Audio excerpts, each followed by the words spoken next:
दोस्तों नमस्कार। जैसा कि सब लोग जान रहे हैं कि काबुल पर बीती रात तालिबान का कब्जा हो गया और वो भी इतने आराम से हुआ कि कब्जा हुआ जैसी बात कहना भी थोड़ा कम ठीक लगता है। हम तो समझते थे कि 20 सालों में अमेरिकी फ़ौजों ने अफ़गानी फ़ौज को इस लायक बना दिया होगा कि वो कुछ मुकाबला कर सकेंगे, पर ऐसा कुछ नहीं हुआ।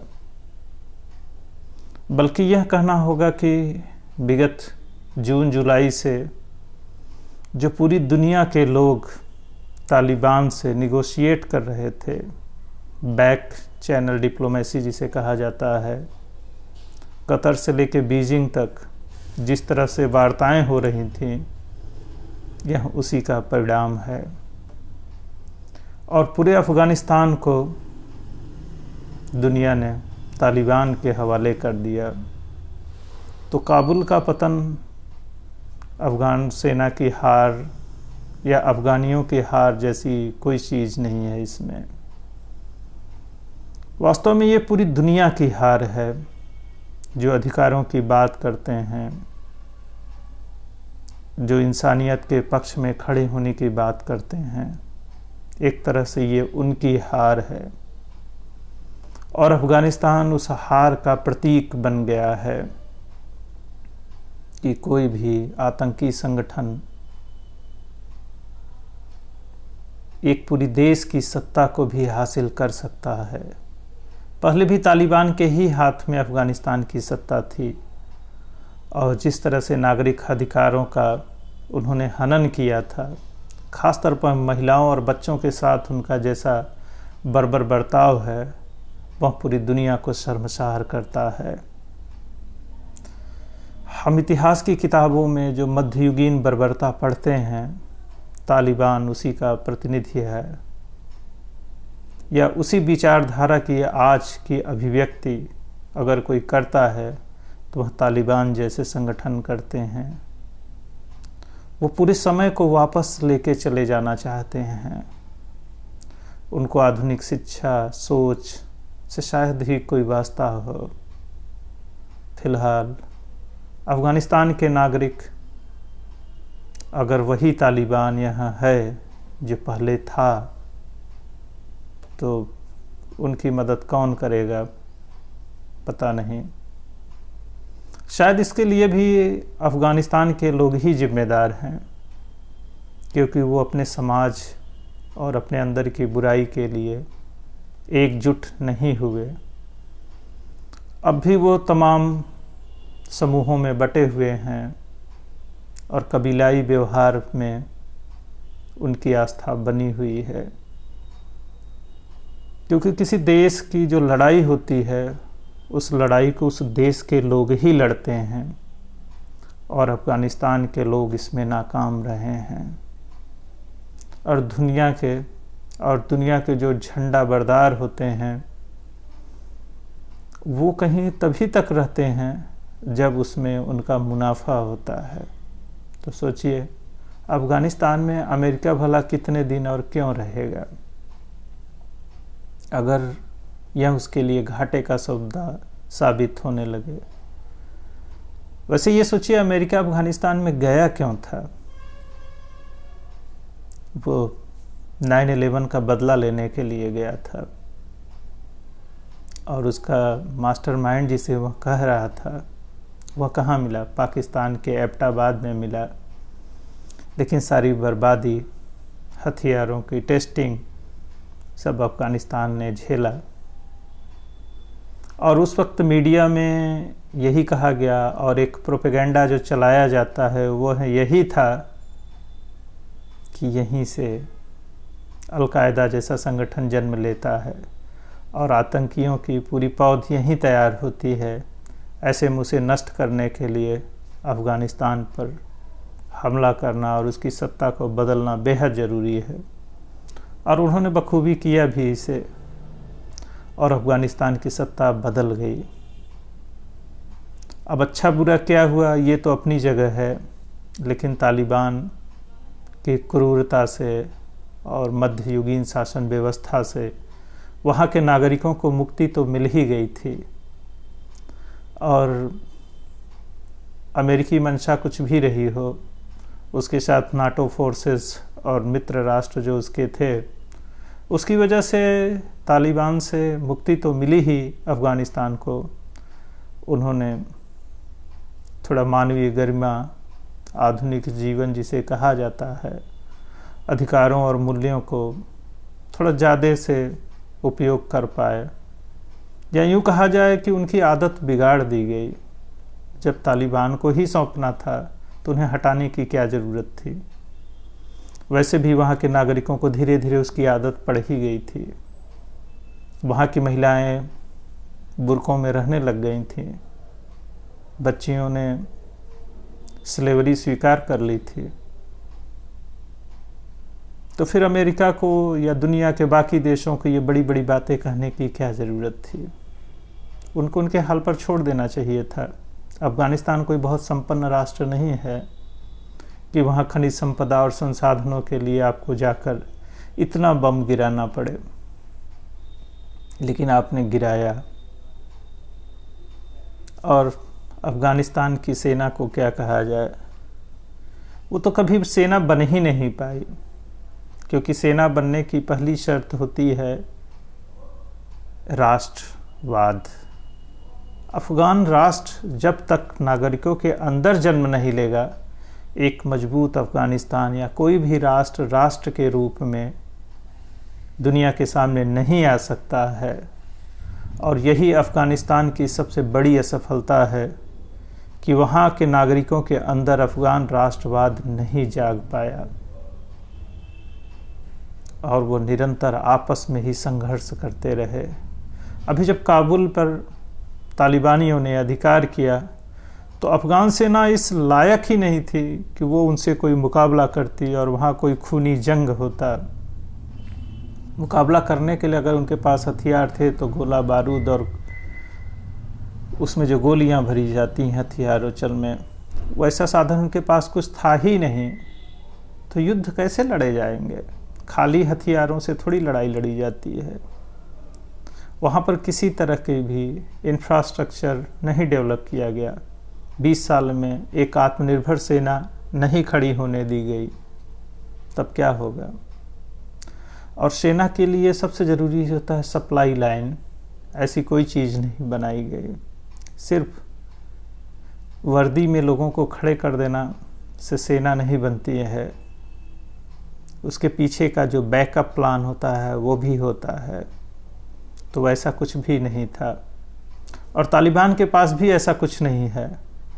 उसको सब जो कुछ भी मिलता है वो विदेशों से अनुदान के रूप में मिलता है, मदद के रूप में मिलता है, और उसका आतंकवाद का व्यवसाय फलता फूलता रहता है। उसके पास आय का एक ही स्रोत है, नारकोटिक्स, ओपियम का बिजनेस, हेरोइन, ड्रग्स।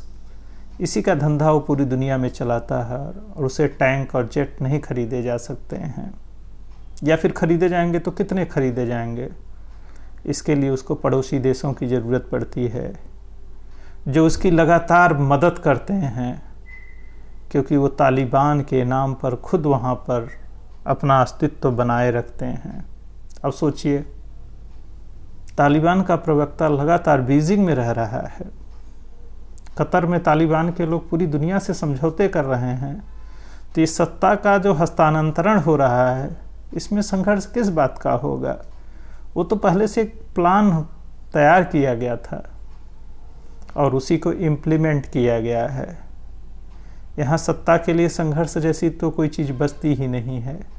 लगातार टीवी पर, इंटरनेट पर जो फोटो और वीडियो देखे जा रहे हैं, देख के बहुत दुख होता है। दुख इस बात का भी है कि एक तरफ मानवीय त्रासदी है, दूसरी तरफ दुनिया बेशर्मी से एकदम चुप है, जो कुछ भी बोल नहीं रही है। जहाँ छोटी छोटी बात के लिए तुरंत धरना प्रदर्शन और गीत की रचना होने लग जाती थी, वहाँ आज इतनी बड़ी त्रासदी पर एकदम खामोशी है। भाई किस बात का डर है तुमको? कुछ तो बोलो, कुछ तो कहो, लेकिन नहीं, ऐसी कोई आवाज़ कहीं नहीं सुनाई दे रही है। सब ने जैसे तालिबान के सामने सरेंडर कर दिया है। तालिबान से केवल अफ़गान नहीं हारे हैं, मतलब अफ़गानिस्तान की सरकार नहीं हारी है, तालिबान से बीती रात पूरी दुनिया हार गई है। और काबुल पर जो कब्जा हुआ है वो पूरी मानवता पर कब्जा हुआ है। दुनिया ने अपने फ़ायदे नुकसान के हिसाब से समझौते किए हैं और हर विश्व नागरिक को ये सोचना चाहिए, कल्पना करनी चाहिए, कामना करनी चाहिए कि ये पुराना वाला तालिबान न हो, क्योंकि 20 साल में दुनिया बहुत बदल चुकी है और इस बार जो तालिबान सत्ता में आया है वो समझौते करके आया है। और जब दुनिया से लोग समझौते करते हैं तो लेना और देना दोनों पड़ता है। फिलहाल तालिबान ने दोबारा सत्ता हासिल कर लिया है और इसे दरअसल कहा जाता है तालिबान राइजेस अगेन, लेकिन ये सही बात नहीं है। अमेरिका फॉल्स अगेन, ये सही बात है। अगर दुनिया में किसी ने सबसे ज़्यादा अपनी बेइज्जती कराई है तो वह अमेरिका है, क्योंकि अगर हम विश्व इतिहास को देखें तो अमेरिका कभी भी अपने किसी काम को अंतिम परिणाम तक नहीं पहुंचा पाया। अगर आप वियतनाम को देखिए, क्यूबा संकट को देखिए, अमेरिका ने क्या किया? अमेरिका बड़े ज़ोर शोर से लड़ने जाता है, फिर आजकल तो कंप्यूटर गेम पबजी जैसे खेल जैसा ही वो युद्ध भी समझता है और फिर कुछ दिनों बाद थक जाता है। और ये लोकतंत्र में बड़ा अच्छा साधन होता चुनाव, कि जब सरकारें बदल जाती हैं तो सेनाओं को आराम से वापस बुला लिया जाता है। कितने सैनिक शहीद हो जाते हैं। पता चला कि ये युद्ध लड़ा किस लिए गया था, इसके पीछे तो एजेंडा ही कुछ और था। सोचिए अमेरिका किस लिए जा रहा है? अलकायदा से लड़ने जा रहा है। इराक, सीरिया, सब जगह बमबारी कर रहा है, पूरी बाकायदा लड़ाई लड़ी जा रही है। फिर अलकायदा आईसिस में बदल गया, तालिबान था ही, फिर से तालिबान आ गया। तो हकीकत यह है कि न कहीं आईसिस गया, न अलकायदा गया, न तालिबान गया, सब वही थे, अलग अलग नाम से रह रहे थे और पूरी लड़ाई एक नूरा कुश्ती बन के रह गई, जहां दुनिया में किसी को कुछ हासिल नहीं हुआ। पता चला एक बहुत बड़े बिजनेस ऑर्डर की तरह ये चीज़ें हो रही थी। जब शीत युद्ध समाप्त हुआ तब यही लग रहा था कि ये जो नया वर्ल्ड ऑर्डर है, जिसे न्यू वर्ल्ड ऑर्डर कहा जाता है, उसमें सब कुछ अमेरिका के हाथ में है और उसे ही सब कुछ डिसाइड करना है और उसी के हिसाब से सब कुछ चलेगा। पर अब तो लगता है कि नहीं, ऐसा नहीं है, ये बात एकदम गलत है। सब कुछ तो तालिबान के हाथ में है और उसके हिसाब से ही अंत में सब कुछ हो जाएगा। क्योंकि हो सकता है तालिबान ने बहुत बड़े ऑफर दिए हों कि चीज़ें ऐसी रहेंगे। आप याद करिए ईरान में अमेरिका कैसे असफल हुआ था। जो ईरानी क्रांति है, किस तरीके से उसके दूतावास के लोगों को उन्होंने बाहर निकाला था। लगभग वही स्थिति काबुल में बन गई। अमेरिका को अंदाज़ा ही नहीं था कि इतनी जल्दी काबुल में तालिबानियों का प्रवेश हो जाएगा और वो पूरे काबुल पे कब्जा हो जाएंगे, जबकि अमेरिका और बाकी देश झूठ बोल रहे हैं। पूरे अफ़गानिस्तान के ग्रामीण क्षेत्र, जिन्हें आप रूरल एरिया कहते हैं, वहाँ से तालिबान कभी गया ही नहीं था। शहरों के जो मुख्यालय थे वहाँ पर ही केवल जिसे अफ़गान सरकार कहा जा रहा था उसके झंडे फहराए जा रहे थे और जो सत्ता के सबसे बड़े प्रतीक थे वहाँ पर अफ़गान राष्ट्र के प्रतीक दिखाई पड़ रहे थे, जबकि पूरे अफ़गानिस्तान में तालिबानियों का ही कब्जा था और ग्रामीण क्षेत्रों में अमेरिकी सेना या अफ़गानी सेना या अंतर्राष्ट्रीय स्तर की कोई भी बात वहाँ पहुँची ही नहीं। और पूरे अफ़गानिस्तान में केवल शहरी क्षेत्रों में तक ही सरकार सीमित रह गई थी। ऐसे में आप भला कौन सी लड़ाई लड़ सकते हैं? जनता डर से या सहमति से तो तालिबान के साथ ही खड़ी रहेगी ना। उसकी इतनी हैसियत है नहीं। और आप जैसे देश जो किसी भी लड़ाई को अंत तक नहीं पहुंचाते और अंततः एक रास्ता निकालने की कोशिश करते हैं कि कैसे इज्जत बना के निकल लिया जाए, पर क्षमा करिएगा, आपकी कोई भी इज्जत इसमें न बनी है न बची है। और अमेरिका एक असफल राष्ट्र के तौर पर दिखाई पड़ रहा है। अब इस बात को अपने मीडिया और बाकी ताकतों के माध्यम से चाहे जो कहें बोलें, लेकिन सच्चाई यही है कि दुनिया के सर्वाधिक असफल देशों में अफ़गानिस्तान, पाकिस्तान का जिक्र हमेशा होता रहा है, लेकिन यह बार जो असफलता है वो अमेरिका की बहुत बड़ी असफलता है और पूरे विश्व बिरादरी की भी यह असफलता है कि वो अफ़गानियों के साथ खड़े नहीं हो सके और पूरे अफ़गानियों को बर्बर कसाईयों के सामने छोड़ दिया। अब बकरे क्या करेंगे, मेमने क्या करेंगे? उनकी समझदारी इसी में है कि वो प्यार से कटें और सारे अफ़गानी तालिबानी बन जाएं, क्योंकि तालिबान अब कोई संगठन नहीं है, ये हर दुनिया के हर कोने में मौजूद है, हर देश में है, क्योंकि ये एक बर्बरता का प्रतीक बन चुका है। और जो मध्य युग में लोगों को लौटा देना चाहता है और दुनिया उसके सामने नतमस्तक होने लगी है, जबकि एकजुट होकर उससे लड़ना है। अब वह सत्ता पर कब्जा कर चुका है, उसे एक पूरा देश मिल चुका है और हमारा पड़ोसी देश पाकिस्तान सबसे बड़ा मददगार है और तालिबान की सत्ता को सबसे पहले उसने मान्यता भी दे दी है, क्योंकि आईएसआई और पाक सरकार ही तालिबान को बनाए हुए हैं। यह सच्चाई है।